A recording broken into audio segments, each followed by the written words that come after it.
Hello, welcome to my channel, or welcome back. I hope you're having a wonderful day.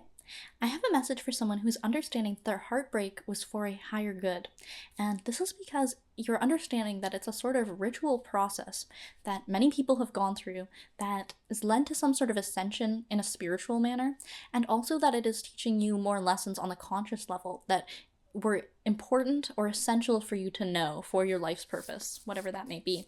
So the sense I'm getting is like your life's purpose could relate to something like an artist who translates some of these feelings, like maybe a musician who writes songs about that. Like Stevie Nicks once said that she never became a wife or mother because it was her life's purpose to write songs that would make wives and mothers feel better. Or the sense I'm getting is also like a relationship counselor. Like you have to have gone through it to be able to talk to other people about it. So that doesn't necessarily mean that this heartbreak is lasting forever, but just that it was something you had to experience at some point in your life. Alright, so we have the Ace of Wands. So there's this feeling of this being some sort of new beginning for you when it comes to perhaps some of your spiritual powers, where it's almost like you had kind of been brewing these powers for a long time, but they were simply brewing. But it was like this heartbreak was the thing that caused you to snap in a way, or maybe you kind of had this feeling of like, oh, it's over, but it was more like that was only the beginning, where now it was the heartbreak that allowed your spiritual powers to actually come into fruition so that they could actually be used in the real world, where it was almost like you had this vague idea of how they could be used, but it was like this process actually showed you literally how you could use them, and it perhaps delivered you some new message about the nature of your powers as well. Like I mentioned, perhaps different possibilities about what your life's purpose could be. Perhaps it showed you how you could be using your abilities to help other people. Right, with the Two of Swords, there's this feeling of maybe making a decision or following your intuition, where sometimes people might have tried to tell you that this heartbreak situation could have been avoided. Like this feeling of like, oh, you were being stupid, you should have seen that they were gonna break your heart, like obviously that wasn't gonna work out. And you might have even believed it. Or maybe you see these things on social media about like how to spot a player or something, and you might have had these feelings of regret of like, oh, I wish I hadn't done that. But if you really dive deep into it, I think you see that there was a false choice involved where there was actually no choice. This was simply how it was going to play out, because if you consider the circumstances of how you met this person, you might understand that your intuition was guiding you on a higher level than your conscious mind ever could have decided, right? Like there could have been like in your initial meeting with this person, it could have been this strange sense of intuition of just like you have to go to a certain place on a certain day, and it was perhaps unlike anything that you had ever experienced of having such a strong intuitive guidance towards doing something or going somewhere. And then in the development of a relationship with this person, it could have been like you had been so intuitively guided, where I feel like you're someone who already has intuitive powers. Like I mentioned, you were kind of in touch with this spiritual sense before. And so I feel like when you have a strong intuitive conviction, you always follow it and you follow up on it. And I feel like you've had some very strong intuitive feelings in the past that have guided you to do certain things that have really paid off or connected to your life's purpose in some way. But I feel like this love situation that has led into heartbreak was perhaps the strongest intuition you've ever felt about anything in your whole life. So in the sense, you can see how it's kind of this false choice of like, on the conscious level, perhaps you could see how this was fated to end. And like, yes, that is true, because it is of course this ritual process of going through heartbreak that of course this heartbreak was inevitable because that's part of the ritual. But at the same time, you didn't have a choice to go through this because it was essential to your spiritual ascension. And you were simply guided to do this. It was almost as if you had no choice, but it's not like your willpower was compromised in any way. It was like you wanted to do this on a higher level. You wanted to go through the heartbreak. And of course, when you're in it, especially in the fresh stages, it doesn't necessarily feel like that. And it feels like you wish you could do anything to have it any other way, that perhaps you wish you never met this person, or perhaps you just wished it had worked out. But I think once you get to a certain point, you understand that this was essential in your journey, and you will be very grateful for it if you're not already. And with the Four of Pentacles, there's this feeling of being quite guarded or having a strong footing as well. And I feel like maybe part of what this heartbreak has showed you is to be more guarded around your heart. Like, I feel like in the past you might have had relationships that ended badly or they ended kind of whatever, and it didn't break your heart. It was just like, okay, whatever. But this specific interaction actually broke your heart, and I feel like it has showed you the value of protecting your heart space in some ways. And I also feel like it has caused you to raise your standards in some ways, where, like I mentioned, you might have dated people in the past who didn't break your heart. And I feel like this heartbreak experience has showed you that there's no point in getting involved in matters of romance unless it's at the caliber of someone who would break your heart. So it's almost like it has saved you or protected you in some way, perhaps from wasting time, where I feel like you've had this strongest possible love connection that has then been taken out of your life, almost to show you that romance could be a bit of a distraction in your life, like to redirect you towards your higher purpose of showing you that there's really no point spending time going out on Tinder dates or coffee dates, whatever, going to the clubs, cruising around to meet people, because you've already met someone who has broken your heart. But the sense that I'm getting is like, it's like if you don't have that caliber of love, there's almost no point. And I feel like this has given you more structure in your life in the sense of not feeling like you need to go out and meet a partner. Of maybe this was a pressure that was put into your life of having to meet someone so that you could start a family, or meet someone so that you could get the ball rolling, of understanding what your life's purpose is, moving in with this person. I feel like it's given you a lot more structure of just like allowing you to stand on your own 2 feet, of understanding that if you can't have it, obviously, because you've had your heart broken, then you don't need it. And since you don't need it, you're doing just fine. And it's like empowered you in that way, where if you hadn't gone through this experience, you might have still had those feelings of like codependency, or just relying on other people, or feeling like you need someone else to execute your life's purpose. But I feel like you are getting far more in touch with just an inner strength that you have, but it's making you more guarded in some ways. All right, we have the sun. So there's this feeling of a transformation taking place here, where this figure is turning into some sort of bat or like a vampire. So I do get the sense that there was some sort of transformation that took place inside you, and it could have almost felt a little bit beastly or a little bit monstrous, where perhaps you were a little bit innocent before, or you just didn't have that beastly side to you. But of course, heartbreak could be this feeling that brings out a lot of anger in us, or just this rage. And honestly, anger is not such a bad thing, right? It's a bad thing when you express it in a way that hurts other people, or if you repress it, that then causes you to act out kind of in this passive aggression sort of way. But when you allow your anger to just flow out of you and fuel you, right, it can be your fighting spirit, essentially. And so, in this sense, anger can actually be a very beneficial sense to have. But maybe this was the first time you would really felt angry in your life, where, you know, maybe you'd felt angry before and it was maybe something you'd forgotten about, maybe because you'd been told that being angry is a bad thing and something you need to not feel. But I feel like this was an experience that provoked a sort of anger in you that couldn't be denied. And it was this feeling of like a new flame had been lit inside of you. So I feel like that is part of this ritual aspect of like a new candle has been lit inside of you, being reborn in some ways, having this sort of sense of, there is a sense of innocence within you, but it's like the innocence having been wounded and then turning it into a beast. It's almost this redemption factor of like, you know, hurting the innocent will lead to some higher karma being executed. And I feel like this process of you going through this ritual in which you're acquiring new spiritual gifts is sort of your karma for having been the innocent that is wounded in the situation. So you could kind of look at it symbolically of like, perhaps the wolf and the sheep is kind of an image that resonates with you, but this feeling of innocence will always be wounded, but justice will always be done. Like, at the end of the day, innocence will always be preserved. It's taking place on this much wider scale than even your life, but that these energies are always held in balance, but you're just a symbolic representation of one side of that dynamic. All right, we have the star.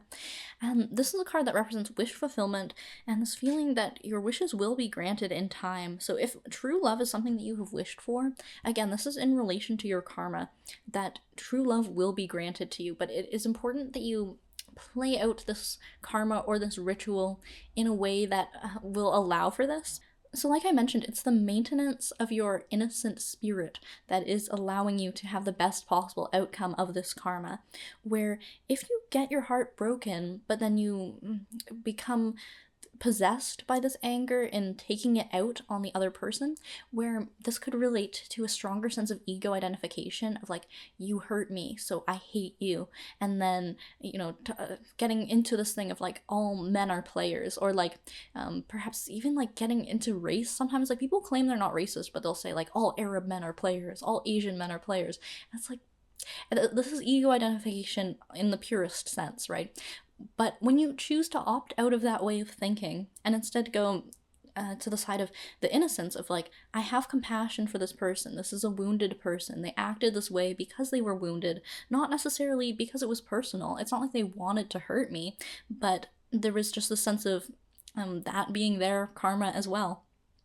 And not choosing to go in any sort of harmful direction. Like sometimes when people get their heart broken, they can really self-sabotage. Like I mentioned, is just throwing themselves out there in the world of like, obviously there's nothing wrong with this. I'm not being sex negative when I say this, but that sometimes people can really act out in a way using their body and sexuality that fuels their self-hatred, and it is this self-sabotaging cycle that could be really detrimental for your body, for your mind, and for your soul in general. And like I mentioned, I think you're standing on your own 2 feet of understanding you don't need to go into these cycles of codependency, of always needing someone around, of needing someone to be attracted to you, to want to physically get close to you in order to feel like you have any sense of worth. I feel like you have this sense of inherent worth in yourself, of understanding that, if no one is physically expressing attraction to you, you're still okay, you're still doing good. And the sense that I'm getting is that this is what will lead to your wish fulfillment, right? It's because you've chosen to maintain this innocent. And when I say innocent, I don't necessarily mean to equate this with virginal or celibacy. Again, I'm really not being sex negative, of course. Whatever you want to do with your life is your own choice. But it's just the pathway that I am seeing in this specific situation of heartbreak is that you've had your heart broken, but that you choose to not go into the darkness, right? In that sense of the person who broke your heart, they probably did so because they were on this darker path, and it's almost like you could be pulled into that darkness yourself. But I feel like you chose to say, I will not become like you, I will not forget how to love, I still know how to love. And I feel like this is how your wish will be granted when it comes to acquiring true love. And of course, if you slipped into the darkness for a little bit, redemption is possible for you. Or if you don't consider it darkness, of course, do your own thing. Of course, your pathway is your own. I'm simply speaking to a general life path that probably corresponds to many people, but this may not resonate with you. You might be walking a different life path.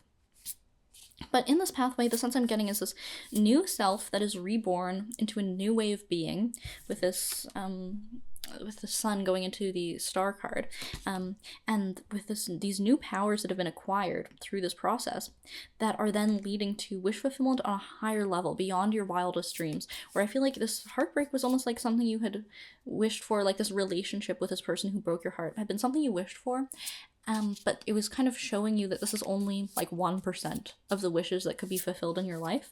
And if you play your cards right, all your wishes could be fulfilled on a much higher level. And I feel like this is something that is going to be demonstrated to you in time, but of course, in divine timing. Alright, so we have the Seven of Pentacles. So there is this feeling of you're waiting for something to happen, perhaps. Maybe this heartbreak kind of made you feel a sense of suspense, where it was almost like you were so set on this person. Like I mentioned, this was the strongest intuitive knowing you've ever had in your life, probably.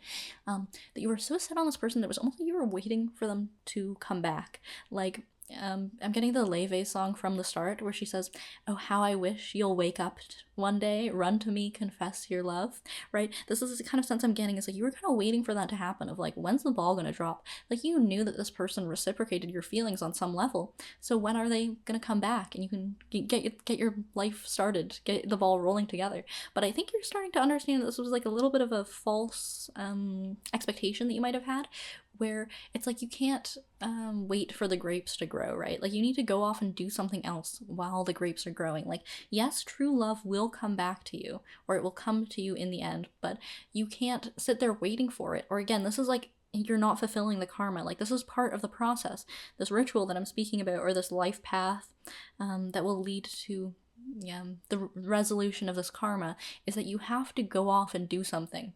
it's just simply not a choice of like, you might want to opt out of it and just say, well, I'll just keep spinning my wheels and I'll just wait for this person to come back. The thing is, true love is not going to find you if you spin your wheels. This is just the truth of the matter of how this plays out. Is you need to go and execute your highest purpose, and then that is when true love will be granted to you. And this is part of the process. Like, this is why sometimes people get a little confused, but this is when you're living in the material world of ego, and that's why it's confusing. But when you transcend into the spiritual reality where you understand that love, career, health, it's all connected, and you will get the best possible outcome in all factors when you are working for your highest good. So you need, if you're stalling on your career and you're not really doing anything to fulfill your life's purpose, it is a false expectation to think that true love, the highest possible version of love, is going to find you when you're just kind of not really fulfilling your life's purpose. And this doesn't necessarily mean you need to be or earning a lot of money or even working a really crazy high caliber job, right? Like, you could be a door greeter at Walmart, and that could be part of your highest purpose because you are putting a smile on so many people's faces, right? Or you're doing something that is maybe something that's not necessarily being seen by the world right away, but maybe you have this really prolific diary practice, or you're leaving a legacy for your children in some way. But the sense that I'm getting is that you are building something relating to your purpose, and that this is where you need to be focusing your attention in order to actually make the best out of this harvest, right? Because also, if the grapes grow, but you haven't set up the whole factory for making the wine, right, it's almost like the grapes are going to be useless, right? So you need this structure in place, or this higher purpose connection in your life, in order for true love to come into it. Alright, so we have the Knave of Pentacles here, and this is again a card relating to transformation. And so I'm feeling like this is kind of a correspondence here, right? You can see their poses are very similar too, and they're both directing their gaze towards the moon. And I feel like this is relating to a transformation that you and your possible lover are going through. And I don't want to speak in terms of this person who broke your heart is 100% going to be the love of your life, even if you have the strongest possible intuitive knowing that they are, simply because getting too stuck on them could be a little bit dangerous in this part of the path. Like, you might want to forget about them a little bit, but if you really want to know, if you really must know, they are themselves going through a process of transformation where they also brought you into their life. Like, similarly to how you had an intuitive knowing and perhaps you manifested this connection as well, that this was coming into your life. Similarly, on a spiritual level, perhaps beyond their conscious awareness, they brought you into their life in order to show them an aspect of their highest purpose. But I think you are further on this journey, or you had a better understanding of it than them, so that you were ready. Perhaps on the conscious level, you thought you were ready for this love connection to go through, but they were not ready. And similarly, on a spiritual level, it's like you were ready for this ascension, but they were not ready for it. So that's why you had your heart broken, and then the ascension played out for you. And now they're in the earlier stages of it, where they are going through this as well, but just they're lagging a few steps behind. But the sense that I'm getting is that there is this process taking place, right? And you can even see on this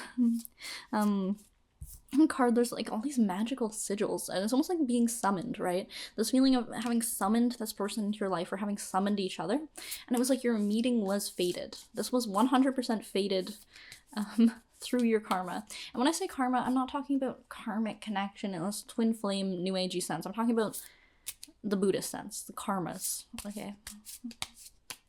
Alright, and then we have the Eight of Pentacles. So there's this feeling of hard work, right? And this is really, the pentacles are coming out here, right? It's like, it's telling you hustle on the material body, but also on your physical manifestation, right?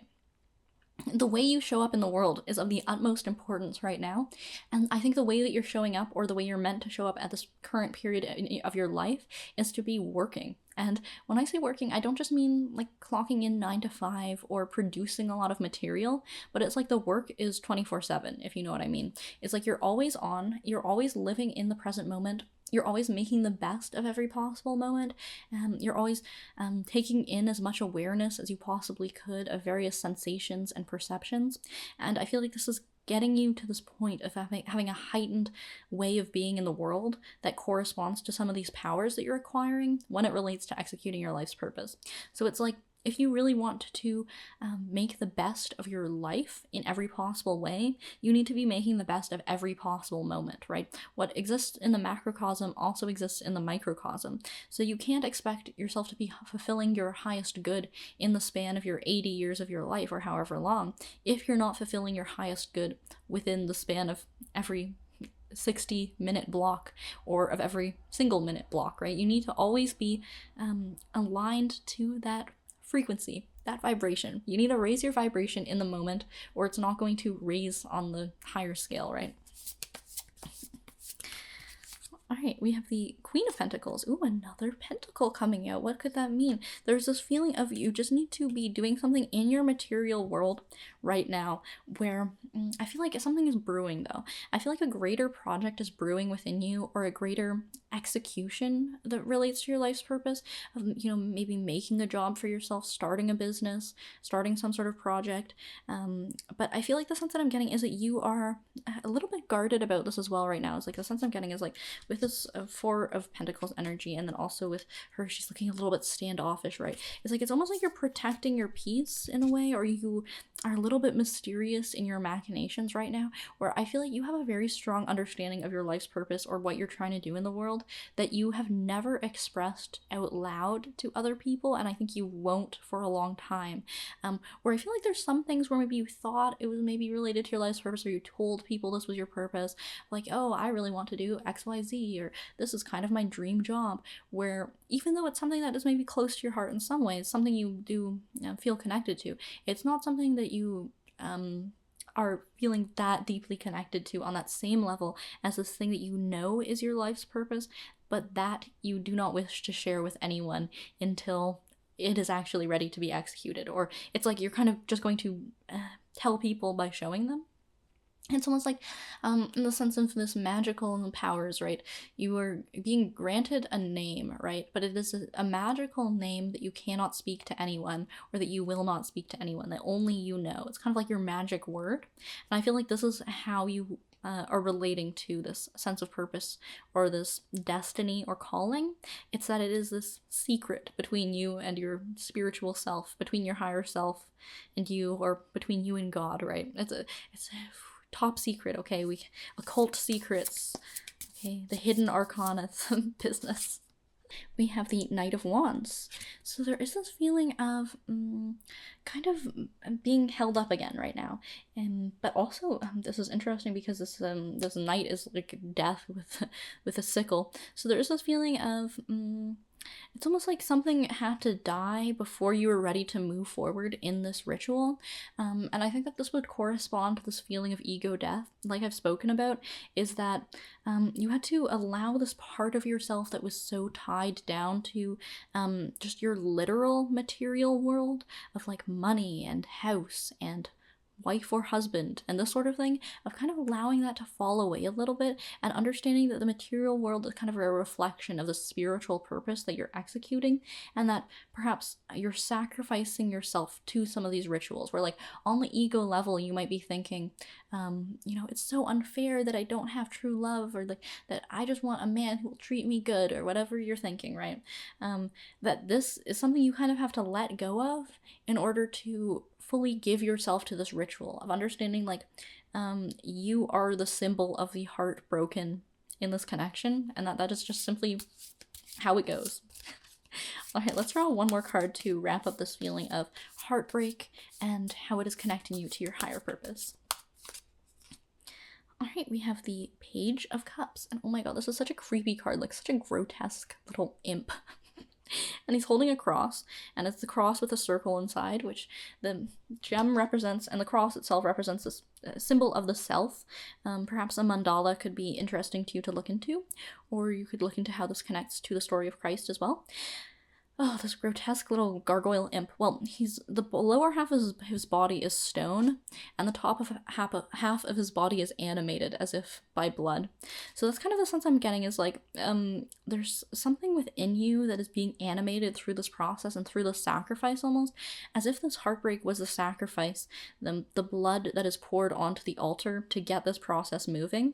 And that's really the sense that I'm getting. And it's like you've emptied yourself up as like this empty vessel, and then this thing has been given to you as well. So it's almost like, yeah, you allowed yourself to be sacrificed and you were blessed with something. And at the beginning, it doesn't look like a blessing. Like, it looks pretty danged ugly and kind of freaky and monstrous. But as you start to work with it, you understand that this is the animation of the higher powers within you. And once you harness them, it starts to look a little bit more beautiful, a little bit less ugly.